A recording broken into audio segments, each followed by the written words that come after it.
everybody, and welcome back to the Cinefile, the podcast celebrating cinema one film at a time. Each week, my co-host Jake Biller and I break down a film discussing anything from mise-en-scène to scenes you missed. Today, we talk about looking to the stars in 1999's October Sky. This was my pick this week, and we are coming to the tail end, I would say, of October today, though the day that we premiere this is the 1st of November. So I decided we would watch a movie called October Sky, because that's how I work. That's how my brain works. Better late than never. Right. And I am a big fan of this movie.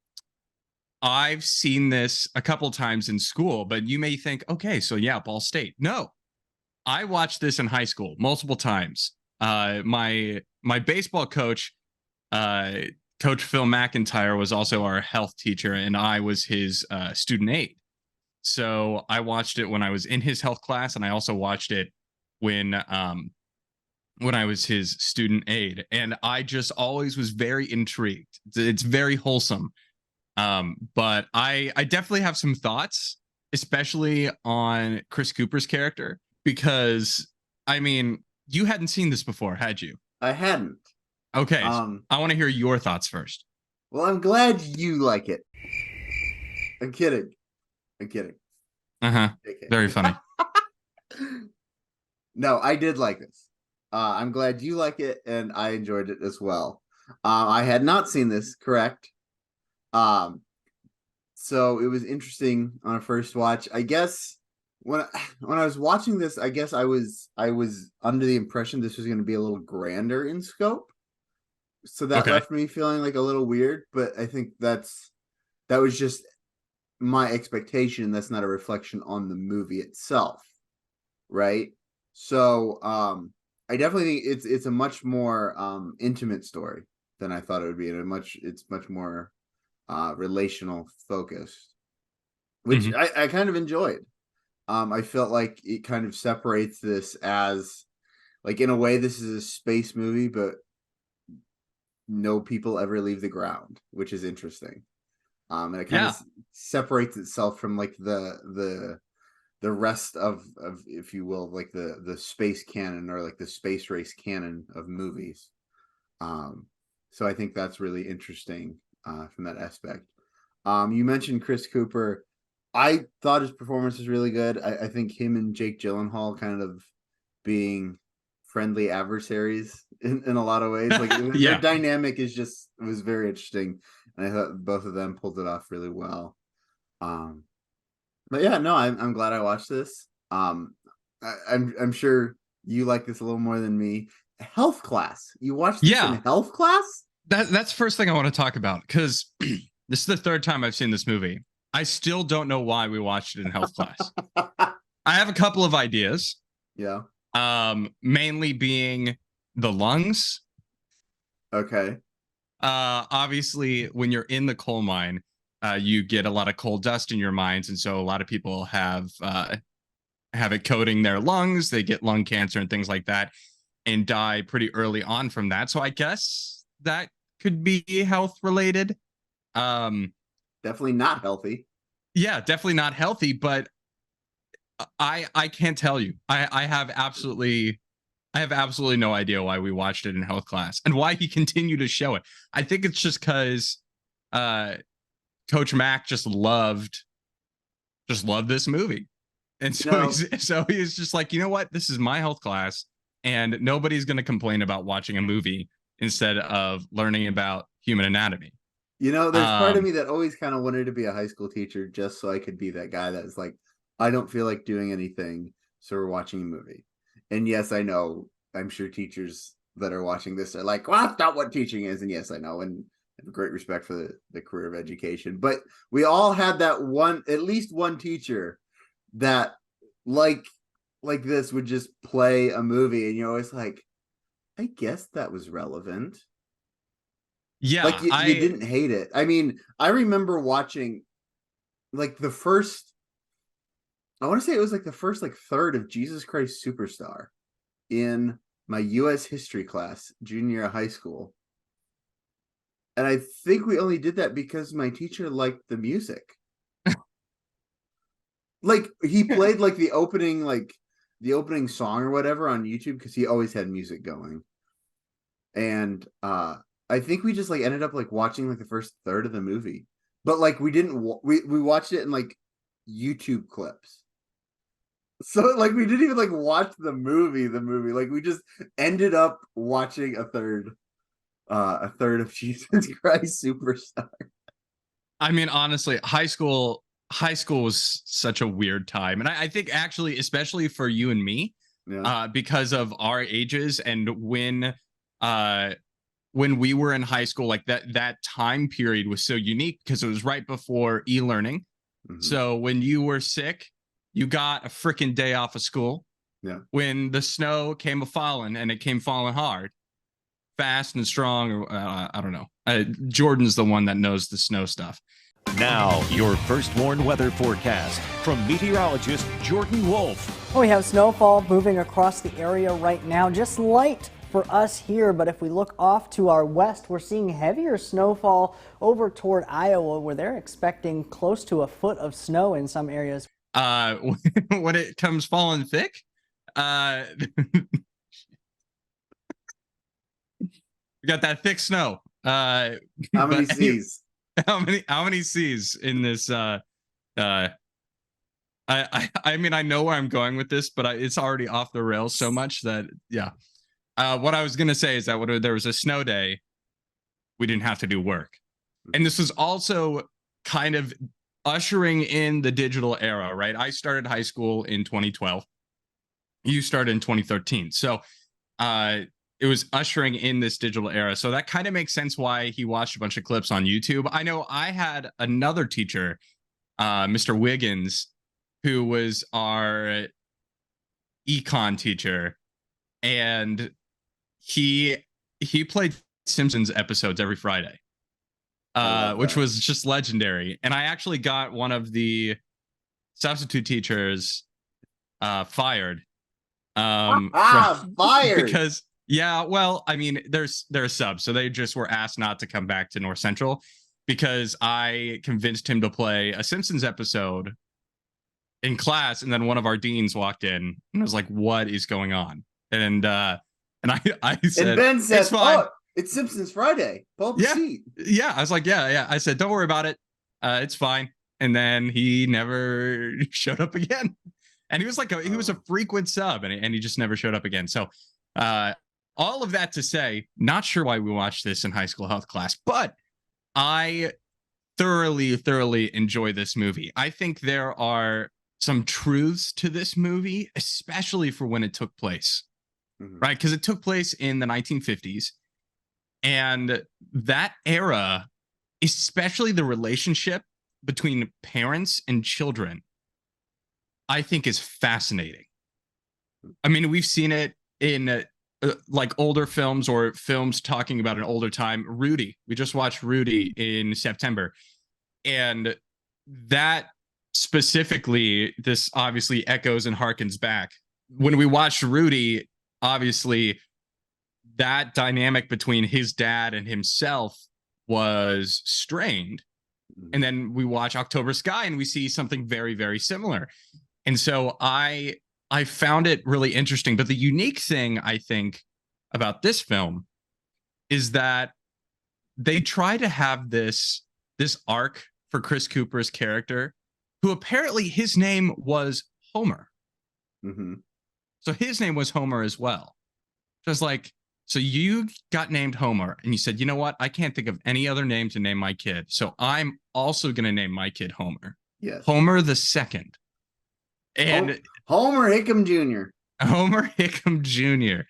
And so we have this really weird character arc where he just completely just craps on his son.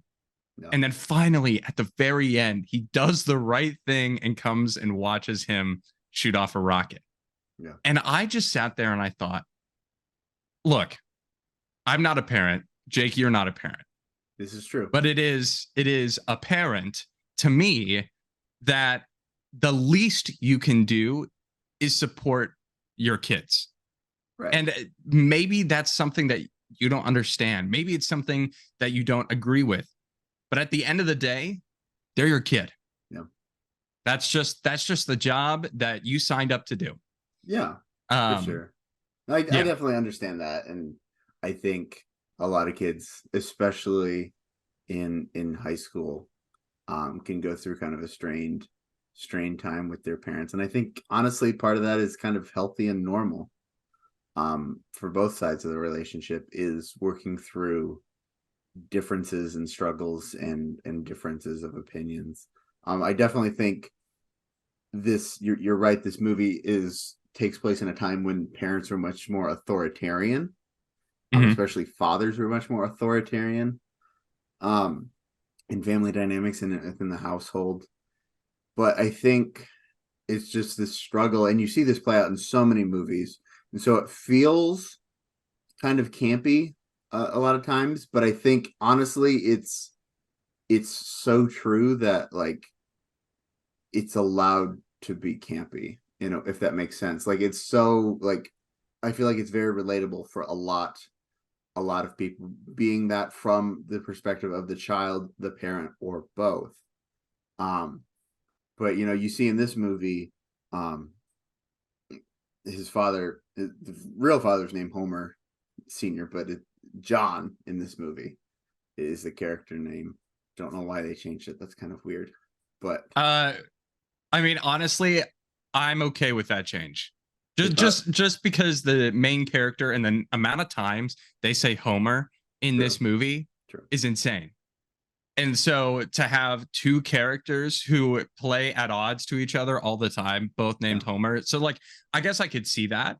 Yeah. And that's one of the things where we talk about with this being a true story. Sometimes you got to fudge the numbers, if you will. Yeah. Or sometimes you got to make some changes that work for the story, but don't necessarily reflect reality. Right. But you have this relationship between John and Homer where it's very much that John, I think Chris Cooper does a good job in his performance, and it is apparent that this authoritarianism and this kind of John has a very clear plan for what he wants Homer to do. He wants Homer to take over his position at the mine, basically end up running the mine, and because he knows that will give his son a good life, a stable life, one that he can support his family with, because that's what he's had. He's worked to build all this and get to this point where he is the top guy at this mine, and he wants to pass that on to Homer, and Homer doesn't want to go into that lifestyle. And I think Chris Cooper does a good job kind of portraying this as it comes from a place of, I think it does come from a place of love. I agree. As kind of as much as his actions don't seem very loving, I think this comes from a place of love, and I think it's the desire every parent has to want to make sure their kids have a better life than they had. They want their kids to have the success and avoid the mistakes that they made. And so I think he's set this all up in his mind.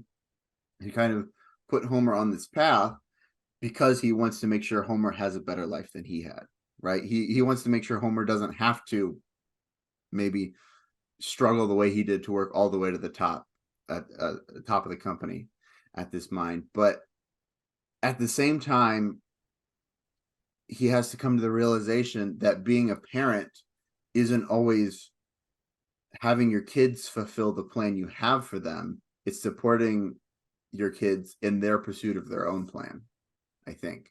And right. That's a hard realization to come to for some parents, I think, is that they have to realize that their kids, your kids are not a smaller version of you, right? They're their own person. So they're going to make their own decision and pursue their own things. Now, that's not to say that you can't guide them and try to, put them on the right path and help them achieve and try to pass on something to them. That's not saying that. But each person, as they grow up, has to mature into their own person and step out in their own way. They can't just, it's really not a passing of the baton as much as it feels like it a lot of times. It's not passing a baton to someone to run the same race that you just ran. You're it's almost, I don't know what the proper analogy is, but it's like you're sending them out on their own path, right? They're not running the same path that you just ran. So as much as you want to have like, oh, this plan, this is how it'll be successful, and I know I'll be satisfied that my kid is set up for a good life. A good life is letting your kid go out and pursue what they want to pursue, and sometimes they may fail, and that's okay. Failure is essential to learning and to growing and to becoming your own person. So all this is to say is I think this is just a very natural relationship that a lot of kids and parents go through at this kind of time of you're getting the end of high school, your kids are getting ready to leave the nest and kind of pursue their own dreams. And I think you see in this movie there's a lesson for kids and parents about how that process should look, shouldn't look, and how to come to an understanding and acceptance of one another. Right. And the thing I like about this movie in particular is I feel like the main crux of the film is that that relationship between Homer and Homer, or Homer and John. And a lot of films, that is an important piece, but it's not highlighted as much as I feel like it is highlighted in this one. And so that's why I wanted to mention it. Right. And to kind of to wrap up this idea, I did want to comment on what you said and say, yeah, your job as a parent is to give your kids all the tools in the tool belt, but you can't make the decisions for them. But if you can give them the knowledge on how to use the tools and show them how you use the tools, all you can hope for is that they use it in the right way. Right. And some people don't understand that. Some people do. I think more and more in our society, people are kind of understanding that. But especially in this time in the 50s, that's not something that is understood. But somebody that does give the tools to success to Homer is his teacher, played by Laura Dern. And this is, let's see, 93 was Jurassic Park. So this was 6 years after she was in Jurassic Park. But I feel like this storyline is also very interesting, but we don't get enough of it. Yeah, I feel like for so much of this movie, like her character is, I don't want to say cast aside, but kind of an afterthought. She's kind of a back burner character. I think because we're trying to focus on that relationship between Homer and his dad, it's just like I would have liked to see more there, or a more complete storyline. I think there are some gaps left in there. But I mean, it's definitely, I enjoyed Laura Dern's performance. When Homer drops out of school to take over and start working at the mine. Not take over. He starts kind of just take over the mine. Yeah. This is mine now. My mine. My mine. But when he starts working at the mine and drops out of school, there's obviously a lot. There's the scene when she's just very evidently disappointed in Homer's decision, and I feel like that's very very earned for all the gaps in the story. I felt like that was a very earned moment, and I really enjoyed that moment because it's very easy at least for me, it was very easy to understand, like, oh, this is the right thing for Homer to do. Is his dad is injured, can't work.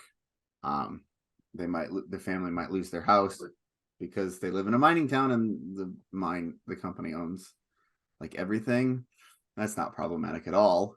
Right, yeah. But we're not going to get into the economics of that in this pod. But it came across very like noble and honorable and the right thing to do that Homer would go work in the mine instead of his brother, who has the promising future of a football career and the terrible haircut of the 50s. Yes, again with football, there's football in everything. You know what? I thought that too. I was like, here's another football movie. Exactly. The amount of movies that have had football and dancing in locker rooms, most of them in the same films has been quite astounding this season.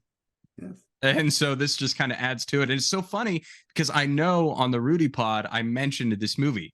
So it's kind of ironic. But yeah, he goes, all right, go easy on him. And then bro took fat L's. Yeah. And I did go easy on him. Yeah, I did go easy on him, you know.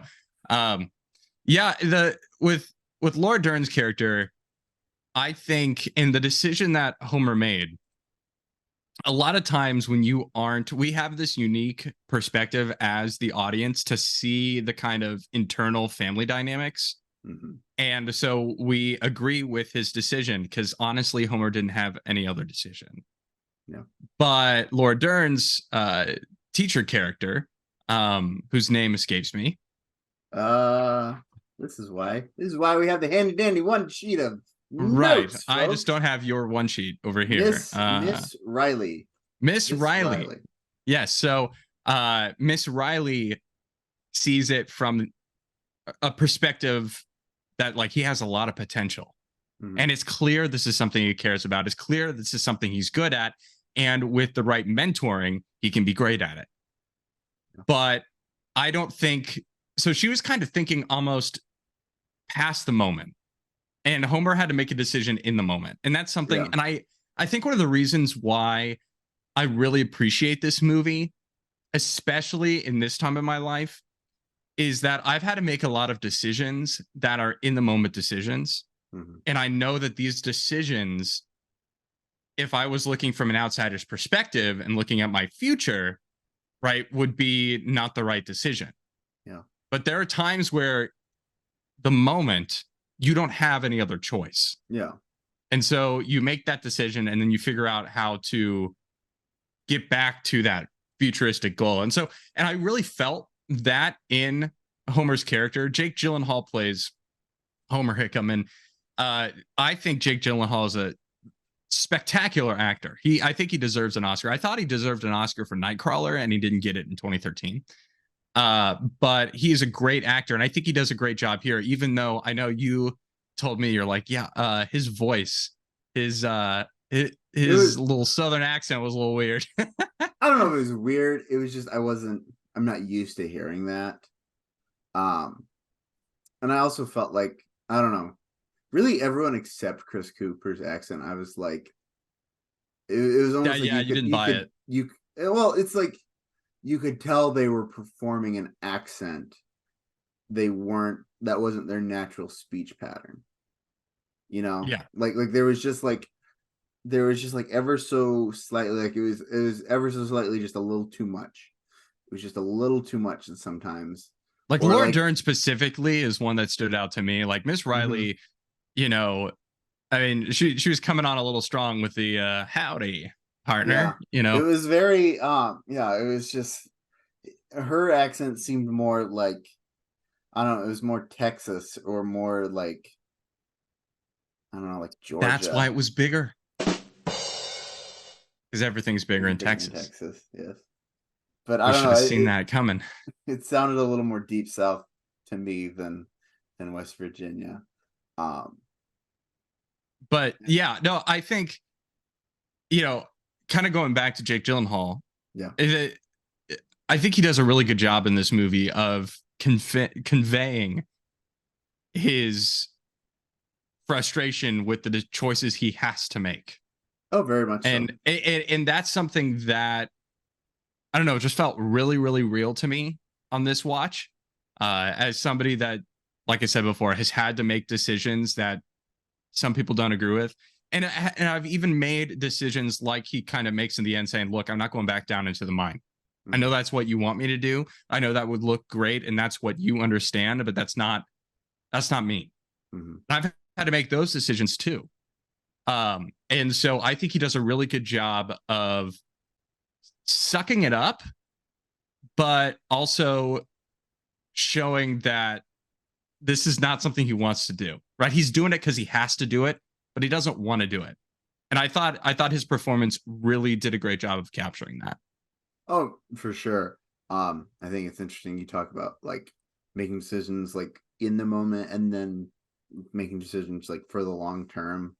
And I think sometimes you have to make decisions to get through that moment, because there is no future if you don't survive that moment, right? And I think somebody should put that on a pillow. Our loyal viewers, Jake's mom, no. Put that on a pillow, and then put that on the pillow, and then if you could also put the bingo card you're making for all of the sayings, like how honestly, I say elite. Can next year, pitching an idea live to my mom right now. Can you just like make merch for us? I already know I'm gonna get the text. Yeah, that's a fat no. Fat no with a PH fat no. Maybe we'll have to have her on next season. Oh, she would hate it. She would hate it.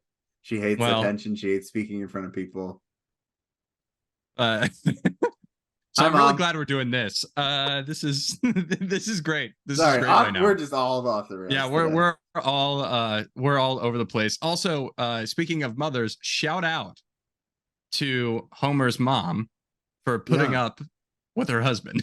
Like I got so frustrated because like I said, Chris Cooper's performance was great. There's some really strong, some really realistic the thought processes that kind of go on with his character.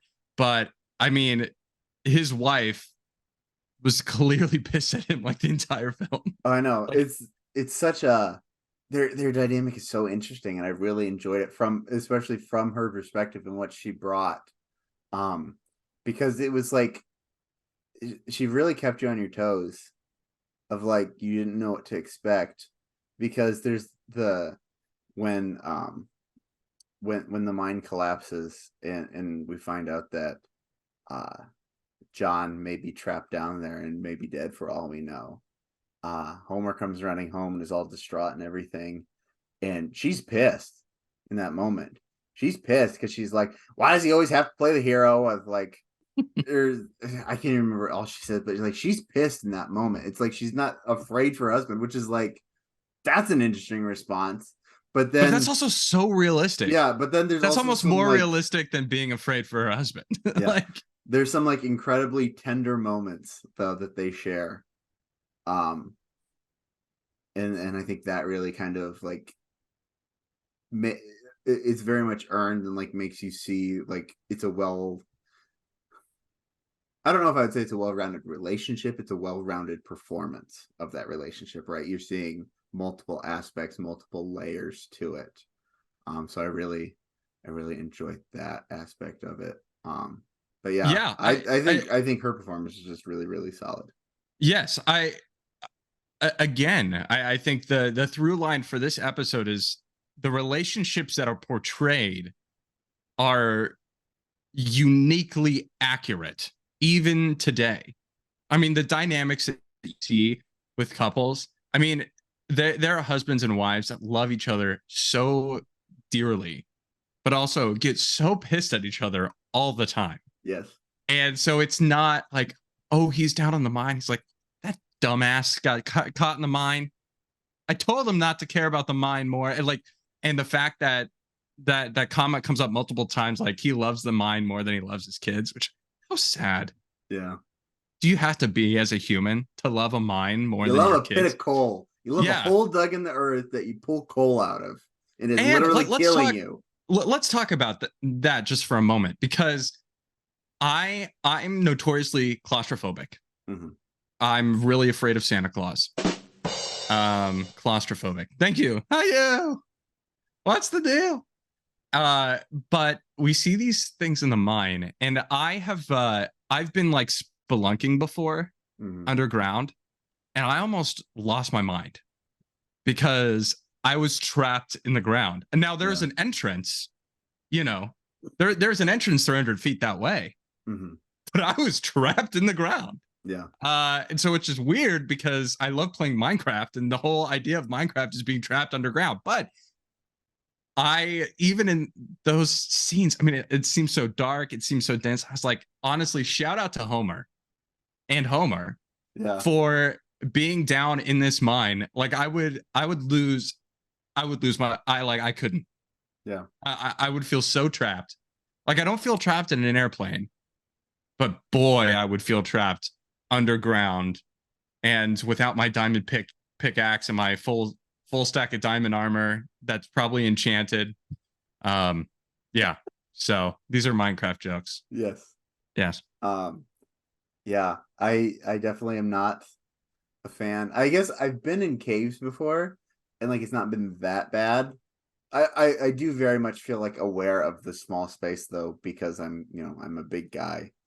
So I have to duck more often than most people, I feel like, especially in like caves, those kind of environments. So I don't know if I'd say I was claustrophobic. You pointed airplanes. I did have I did have a panic attack in an airplane one time. I was in middle school, probably, maybe early high school. I have an uncle who lives in Texas. His family lives down there, and we went down. How accurate is his accent as compared to Lloyd? Oh, he's from Indiana, so he still talks like he's from northern Indiana, except he just says y'all. Weird. Okay. Yeah. And my aunt has a very thoroughly Texas accent, and so their kids have like a kind of a mix.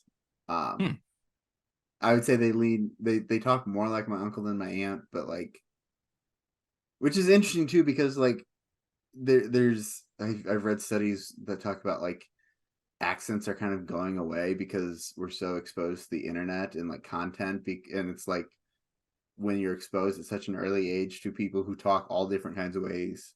People talk like from the Midwest, from Texas, from out west, out east, from around the world even. That's the hypothesis is that is muddling people's accents and trying to get rid of them. That's they're fascinating. It's not intentionally, but like you're seeing it happen.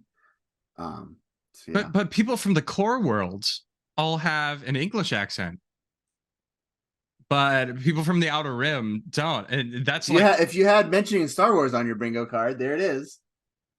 Order 66. What were we talking about? Airplanes.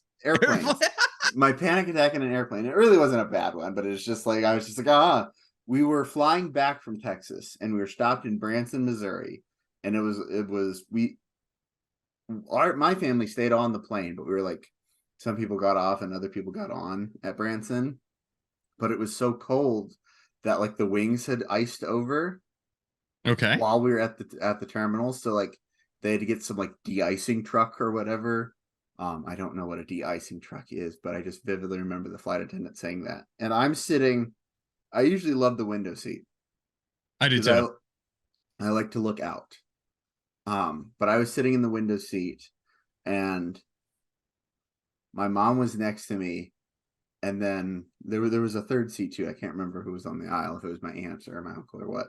And I stood up because I had been sitting for so long, and I'm just like hunched over because there's like the bulkhead of like the overhead storage, and like the like air conditioning like wasn't like full blast because we were at the terminal, and like I got really hot, and like I was stuck and I was cramped, and I just started freaking out, and I was just like, I gotta get up, and I just started walking up and down the aisle because I was just like, I need to move, because I was like, I was flipping out, like in my brain I was just like, ah. So I mean, my brain a lot of times is like, ah. I think that's a common occurrence. I should get that checked out. Anyways, yes, small spaces. So shout out. Big guy plus small spaces equals no go. No go. The last thing I kind of want to talk about very quickly before we go to Rosebud and Thorn is as who has lived in Indianapolis his entire life. That wasn't the field house. Like that wasn't the Coliseum. That wasn't the State Fair. I don't know where the hell they shot that, but that was not in Indianapolis. That's it. That's the only comment I have. It just kind of bothered me a little bit because I was like, I was like, that's not. The amount of times, like I graduated in the Coliseum, so I graduated there, and that's probably where it took place, and they should have shot on location. I know it would have cost more, because for the folks at home that don't know this, to shoot in some states costs more than others because you get tax breaks and things like that from places anywhere from California to Georgia. But we don't really have that in Indiana. So it costs more to shoot in Indiana. Yeah. And that's why a lot of times you don't see film productions. A lot of times, my understanding is that Pennsylvania is used as a stand-in for Indiana.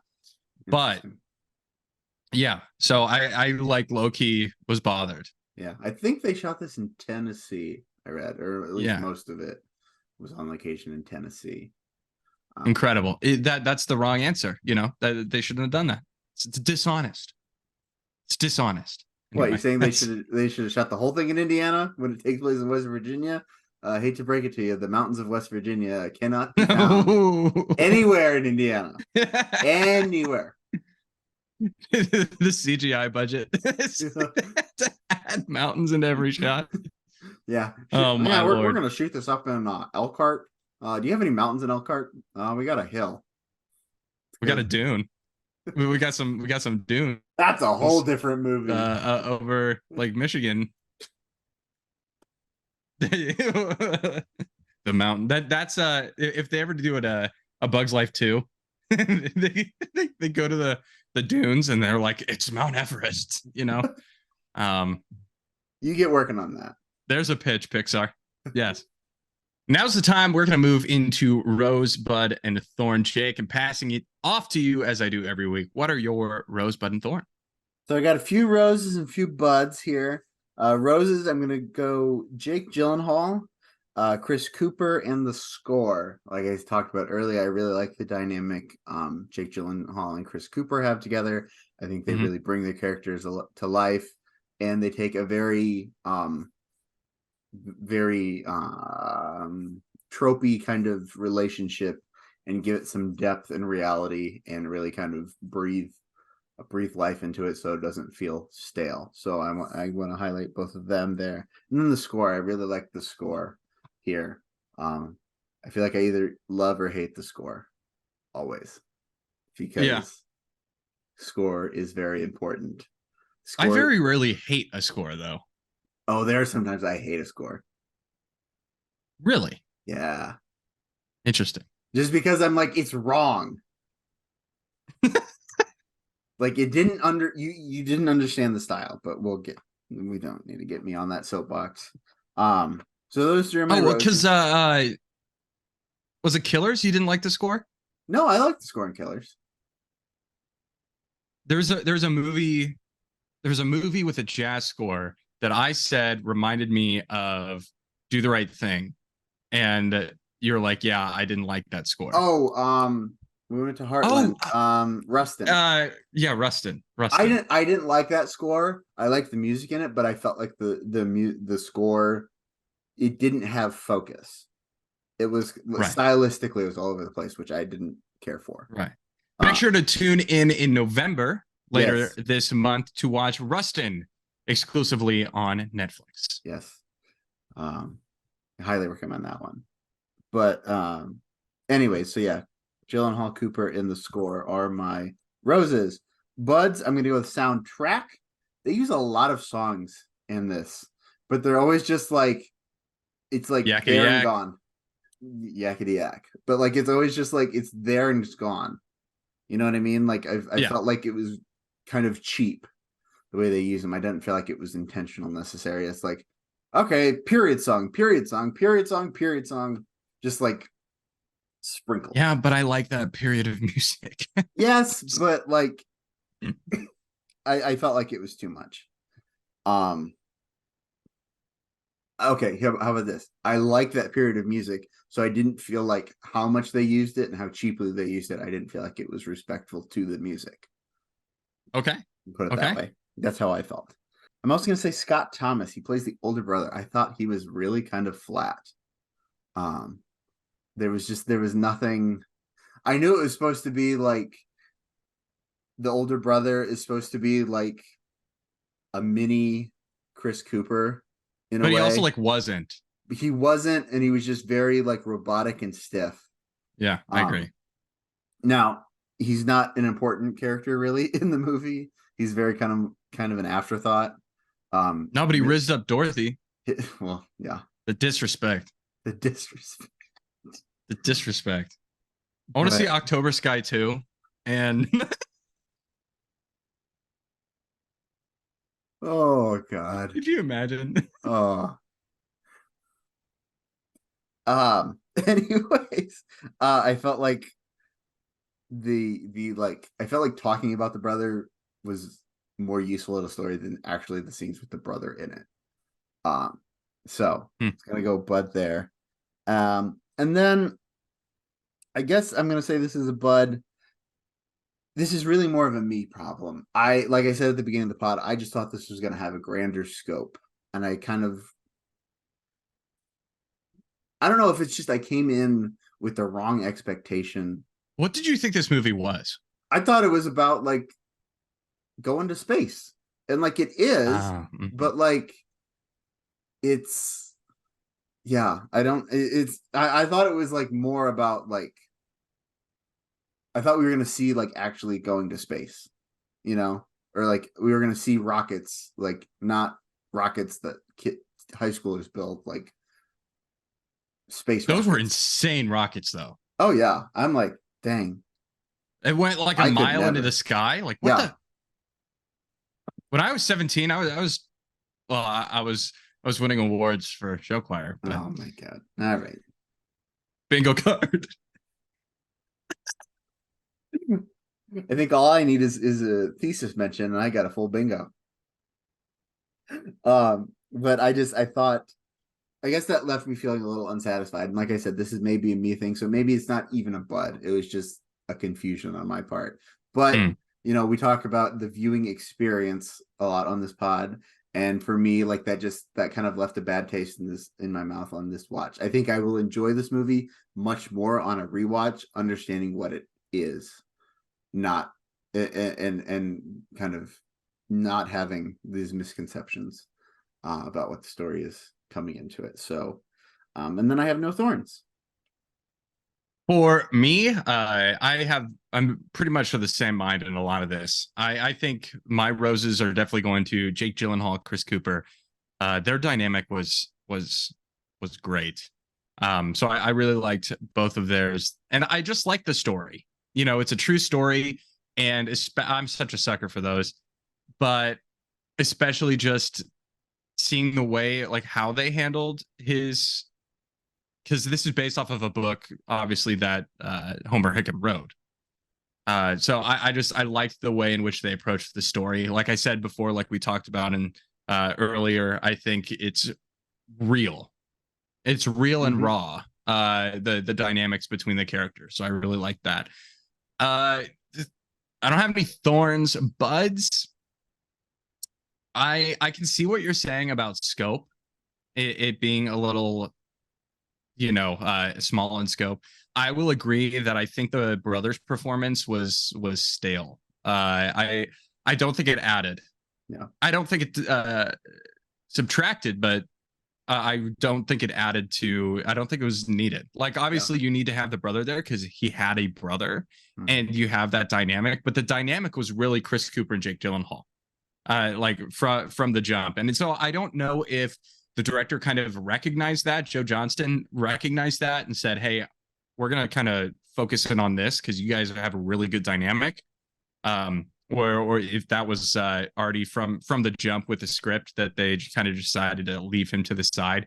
I agree with the decision, but I think he was definitely flat. And I really don't have any thorns. The only thorn I have is the fact that I watched this in health class, and again, I still can't figure out why. Now is the time where we are going to do who we think we are. Jake, as always, I'm passing it off to you first. Who do you think I am in this? So I think you are a character we haven't talked about yet, Quentin, the brainiac. The nerd? Yes.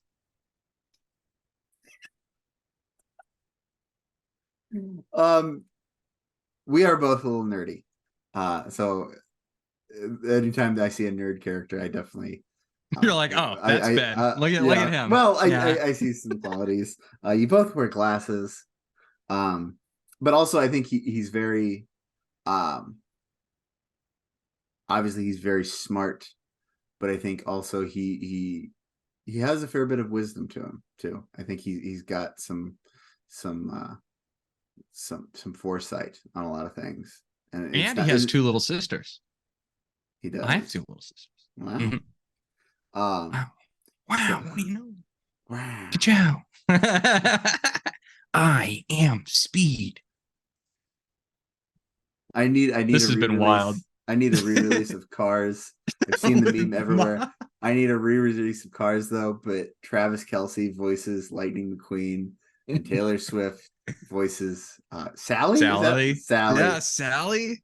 I Bonnie mean, Hunt like, voices Sally. tell me those vibes aren't spot on.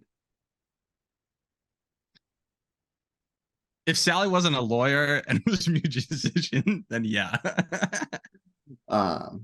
Would Jason Kelce be Tomater? You owe me $5,300 in legal fees. Oh my gosh. Anyways, awesome. But yeah, I think you're quitting. For me, I'm gonna say that you are. I don't know how to pronounce this guy's name. He's the first welder. The welder, the guy that owes that Peter Parker owes rent to. Yeah. Him. See, I think of him as the pilot terrorist from Air Force One. Oh, well, Spider-Man owes him rent. So rent. And you get your rent when you fix this damn door. I actually sent you a meme. I sent you a rent meme. So I think you're him, just because he's so like, he's kind of willing to be like, look, like, you need help, I'm gonna help you. I know that this might not be great for me, but I'm gonna help you anyway. And I think you have that quality to yourself.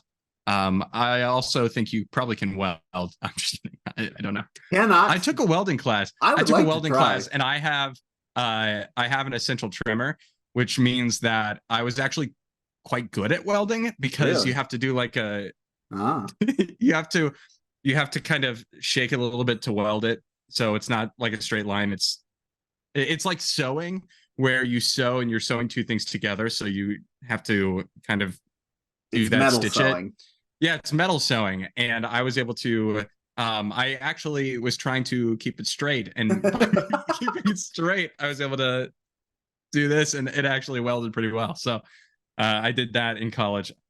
I also took a Hogwarts and leadership class in college. So a lot of things. Where were these classes? I forgot to tell you about it. Sorry. Anyway, we're going to move into some final thoughts. Jake, what are your final thoughts after this first watch of October Sky? Final thoughts. I'm glad we watched it. I enjoyed it. A warning out there. This is not about going to space. Like, it is, but it isn't. It is much about going to Indianapolis. Yes, really. Actually, yeah, kind of. Yeah.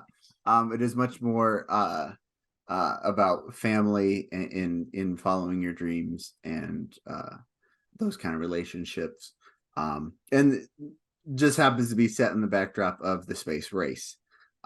So forewarning out there, so no one ends up like me thinking like, oh, I'm going to see them go to space. No one goes to space. We talk about people that go to space, but no one actually goes to space. But all that said, I really like some of the performance in this movie. I'm glad we watched it, and yeah, I can see why you like it. This is a very you movie. If that makes sense. Yeah, and it's a true story. I think there's some great performances and great dynamics to it. You're absolutely right. It is smaller in scope, but if you are kind of craving a inspirational drama that does have those elements of the space race to them and is also quintessentially 1950s, this is definitely the movie for you. I think there are truths to be pulled, like I said before, that anybody watching can say, okay, I have that dynamic with one of my family members or a friend or a teacher or something like that. So I definitely think it's worth a watch. Again, not sure why I watched it in health class, Make sure to leave in the comments down below why you think I watched an old class. maybe you can decipher this thing I haven't been able to decipher for the last 10 years. Does your teacher watch the pod? I hope he does. I hope he sees this. It is No, like, I haven't talked to Coach Mack in a long time. you should just randomly send this to him and be like, inquiring This is minds because wants to of you. know. Inquiring minds wants to know, why did we watch this? Why did we watch this? But the real question is for you folks. What did you think? Did you like October Sky? Had you seen or heard of October Sky? It's one of those things that maybe I don't think, Jake, you'd never heard of it until I mentioned it to you. No. Let us know your review, your Rosebud and Thorn, your thoughts down in the comments down below. If you like this video, hit that like button and ring that bell with the subscribe button to get all notifications on upcoming content. Jake, what are we watching next week? Oh, I'm very excited for next week. Throwback to my childhood. It is the 50th anniversary of the release of Disney's Robin Hood. Yes, the Robin Hood with the fox playing Robin Hood. So we are going in a whole different direction next week. This is one of my childhood favorites. So when I found out that we were going to have a podcast on the 50th anniversary of its release, like to the day, I was like, we got to do this. We got to do this. Well, I'm glad you liked that movie. I'm just kidding. I actually have never seen it. I have never seen it. So yeah, this is going to be a first watch for me. Make sure to follow us on social media. Do all the things. You see our links right there on the screen. For Jake Biller, I'm Ben Sparrow. Thanks so much for watching. We'll see you back here next week for Robin Hood and not Men in Tights. Until then, cut.